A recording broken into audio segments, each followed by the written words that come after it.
Welcome to the Depot Sports Chat. I'm Rubenstein here with Ed Owens to wrap up the spring for the WVU football team. Saturday played the annual Gold-Blue game, and Ed, we'll start off. You went up to Wheeling, down to Charleston, a couple practices in Morgantown. You saw all the open sessions. What strikes you as the most impressive thing, or the thing that WVU accomplished this spring?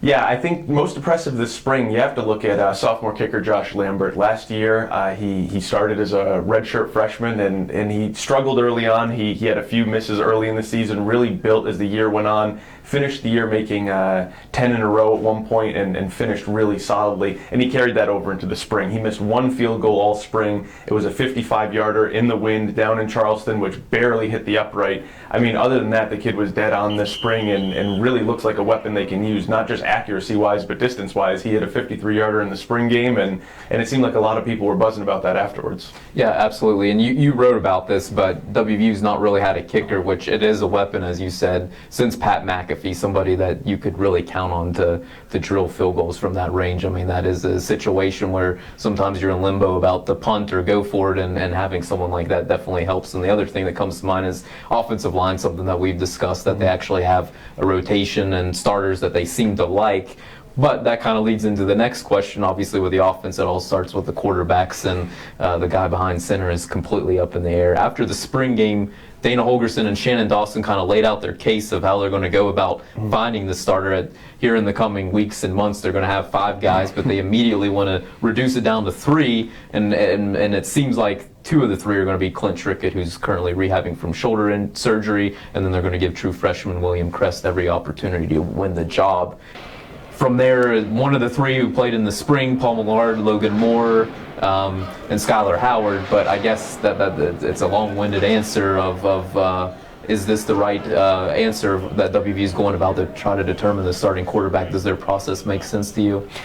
Yeah, I think the one thing that we all took away from the spring game is that WVU's next starting quarterback really, realistically, might not have been playing in that game. Afterwards, Shannon Dawson in particular said that he, hands down, unequivocally, Clint Trickett was the best quarterback they had last year when healthy. He made a point of saying it, and he said that physically he feels like William Crest is ready to step in and do it. It's a question of mental capacity, being able to step in and handle the pressure as a freshman, get the offense down, things like that. And by process of elimination, yes, if those are 2 out of the 3 quarterbacks they're planning on repping in fall camp, then that means 2 out of the 3 that we saw all spring are already out of the equation. So, I mean, it's tough. They did what they had to do throughout the spring. You need bodies in there. I don't think anyone really made a point of saying that any of those 3 guys was a front runner or anything like that. I think Logan Moore has his work cut out for him. I think Skylar Howard has his work cut out for him as well. I mean, Millard has the experience going, and I think that's going to be a huge leg up in the competition. But that said, they've proven time and again that they don't want Paul Millard to be their starting quarterback.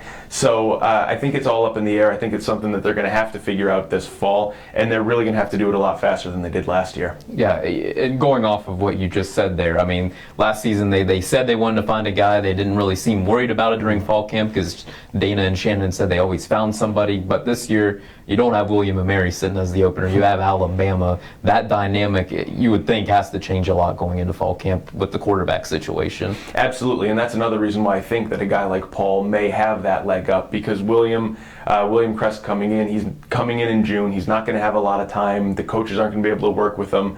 Tricky, you don't know if he's healthy or not. If Clint is healthy, and I said it all last year, if he's healthy, I think he is their best option at this point. But if he's not healthy and Crest doesn't pick it up quickly enough, you have to rely on Paul. You have to rely on his experience. And even if Crest comes in and knows the offense and can handle it, I don't know how fair it is to put a freshman in that situation where the season opener he has to go out and take on Alabama.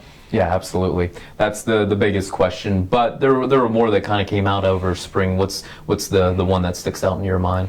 One thing I think they have to figure out is sticking with the offensive side, at least for now, inside receiver. It's something, again, we've talked about, and they don't really seem like they've got anybody there. Dakeil Shorts was the guy last year, and he had an okay spring. He didn't really do anything to stand out, but at the end of spring, Dana Holgorsen said that Wendell Smallwood, their running back, was probably their best inside receiver, which is the exact same thing he said about Charles Sims last year, and Sims did turn out to be a real nice dual threat option for them. But if your running back is your number one inside receiver, I think it shows that they have a lot more work to do and a lot more to figure out at that position.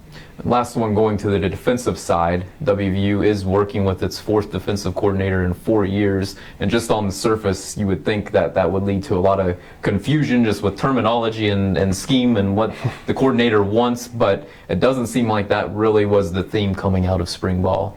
No, a lot of guys seemed really happy with Tony Gibson and what he did, and kind of the way he broke the defense down, took it back to basics. They were really evasive in trying to put a label on this defense. They wouldn't call it a 3-4, they wouldn't call it a 3-3 stack, they wouldn't put a label on it. They said it's an odd front defense. They said that they kind of have a feeling of generally what they want to do. They want to be multiple, they want to be able to move guys around. Versatility was a theme for the defense, but really back to basics is what they focused on, and making sure that everybody knew the fundamentals, what was expected of them, and the hope is that they can play faster and get that defense down quicker, which will really help in the Big 12 this year. Yeah, it'll be interesting to see. Ed, thanks a lot for your time, and please continue to check thedpost.com. Thanks for watching today.